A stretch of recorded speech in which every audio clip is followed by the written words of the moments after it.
अध्यापक ने जिसे अछूत कहकर कोने में बिठाया वही दलित का बेटा बना जज। गांव का नाम था रामपुर, जो उत्तर प्रदेश के एक पिछड़े जिले में बसा हुआ था। यहाँ के अधिकतर लोग किसान थे और जातिवाद की जड़ें इतनी गहरी थी कि आज़ादी के इतने साल बाद भी दलितों को मंदिर में प्रवेश की अनुमति नहीं थी। इसी गांव की एक तंग गली में रहता था हरिराम, पेशे से सफाई कर्मी, जाति से जाटव।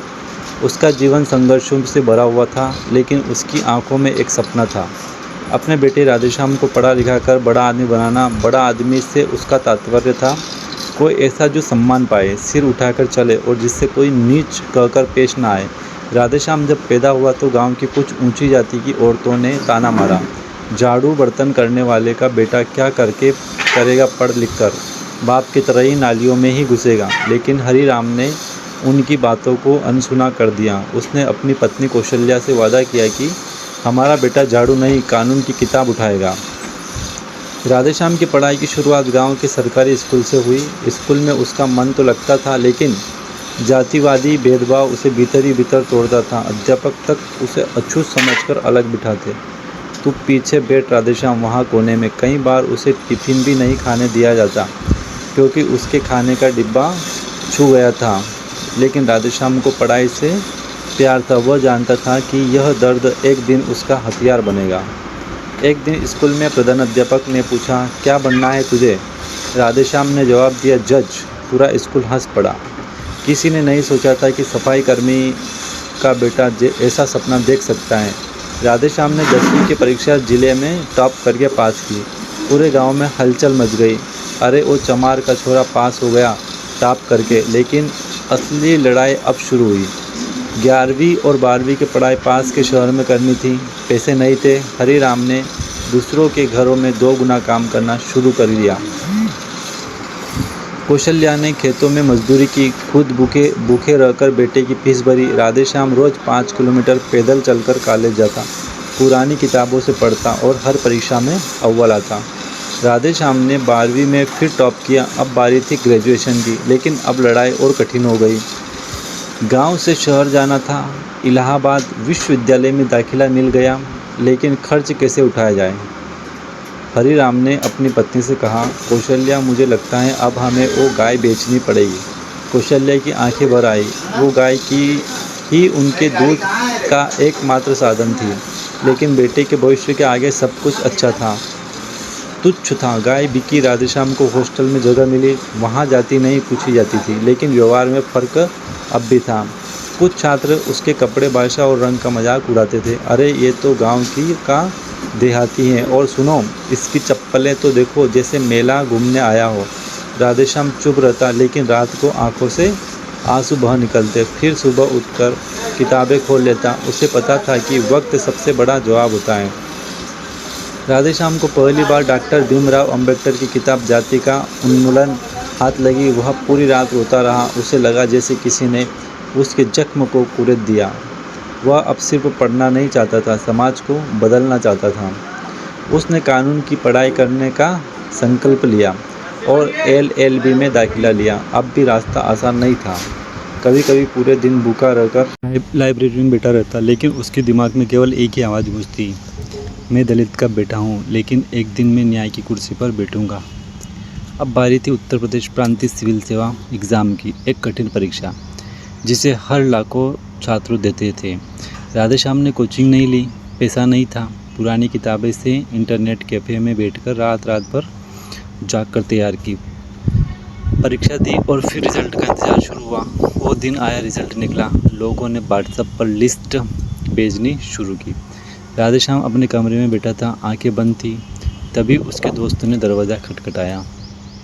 राधेश्याम, नाम आ गया तेरा, जज बन गया तू। यह सुनकर राधेश्याम ज़मीन पर बैठ गया और फूट फूट कर रोने लगा। पहली बार उसने खुद से कहा, पिताजी का सपना पूरा हुआ। अब इलाहाबाद हाई कोर्ट से नियुक्ति पत्र मिला। राधेश्याम जाटव, सिविल जज, जूनियर डिवीज़न। जब यह पहली बार जज की वर्दी पहनकर गांव लौटा तो पूरा रामपुर उसे देखने उमड़ गया। वही लोग जो कभी ताने मारते थे, अब हाथ जोड़कर नमस्कार कर रहे थे। पाँव छूने दो, जज साहब माफ़ कर देना अगर कभी कुछ कहा हो तो। हरिराम और कौशल्या के आंसू नहीं रुक रहे थे। बेटा, बेटा बोला, पिताजी आपने झाड़ू उठाई थी, आज मैंने न्याय की कलम उठाई ली है। ये आपकी जीत है। जज बनने के बाद राधेश्याम ने अपने गांव के स्कूल में एक पुस्तकालय खुलवाया, दलित बच्चों को मुफ्त कानूनी शिक्षा देने की योजना शुरू की। हर साल 10 गरीब बच्चों की पढ़ाई का खर्चा खुद उठाया। एक पत्रकार ने पूछा, जज साहब आपको अब क्या सपना दिखता है? राधेश्याम मुस्कुराया, मेरा सपना है आने वाली पीढ़ी को सपने देखने से कोई रोक न पाए। राधेश्याम अब मुख्य न्यायाधीश बन चुके थे, लेकिन एक दिन कुछ ऐसा हुआ जिसने उसके भीतर के पुराने जख्म फिर से हरे किए। शाम के 5 बजे कोर्ट की कार्रवाई खत्म हो चुकी थी। वह अपनी मेज पर बैठा हुआ कागज़ पढ़ रहा था। तभी चपरासी आया, साहब एक बूढ़ा आदमी आपसे अकेले में मिलना चाहता है। नाम है हरीलाल। राधेश्याम चौंक गया। हरीलाल, यह तो वही मास्टर था जिसने स्कूल में मेरी जाति पूछी थी और मुझे सबके सामने चप्पल से मारा था। वो आज वृद्ध हो चुका था। कांपते हाथ आंखों में पश्चाताप, बोला, राधेश्याम बेटा, ओ माफ़ कीजिए राधेश्याम जी, मुझे माफ़ कर दो। उस दिन जो कुछ हुआ, मेरी आंखें आंधी थी। आप तो अब पूरे ज़िले के न्यायाधीश हो, मैं तो बस एक गुनहगार हूँ।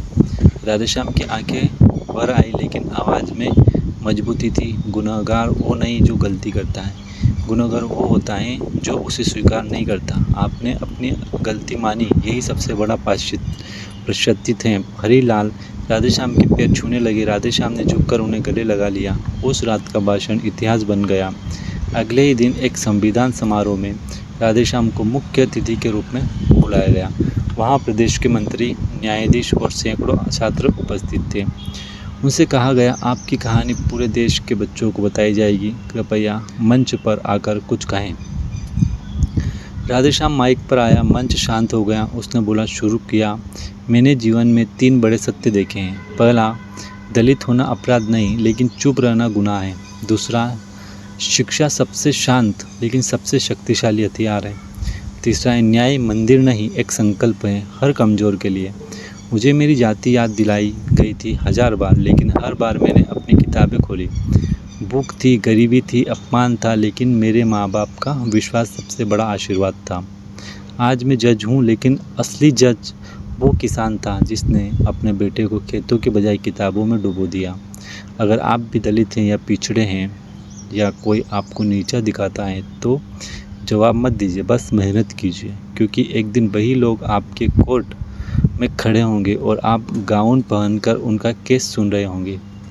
तालियों की गूंजें पूरे हाल में गूंजने लगी। रामपुर गांव में अब हालात बदल चुके थे। वही लोग जो कभी दलितों से दूरी बनाकर चलते थे, अब उनके बच्चों को पढ़ने भेजने लगे थे। गांव की सबसे पुरानी धोबी बस्ती में एक नया बोर्ड लगा, राधेश्याम स्मृति पुस्तकालय, जहां पर जाति और हर धर्म के बच्चे एक साथ बैठते थे। एक शाम राधेश्याम गांव आया और उसी टूटी सी चटाई पर बैठा जहां बचपन में माँ कहानी सुनाया करती थी। पास में एक 10 साल का बच्चा आया और बोला, साहब क्या मैं भी एक दिन जज बन सकता हूँ? राधेश्याम मुस्कुराया, माथे पर हाथ रखा और बोला, तू जज नहीं बेटा, तू देश का मुख्य न्यायाधीश बनेगा। बस पढ़ाई मत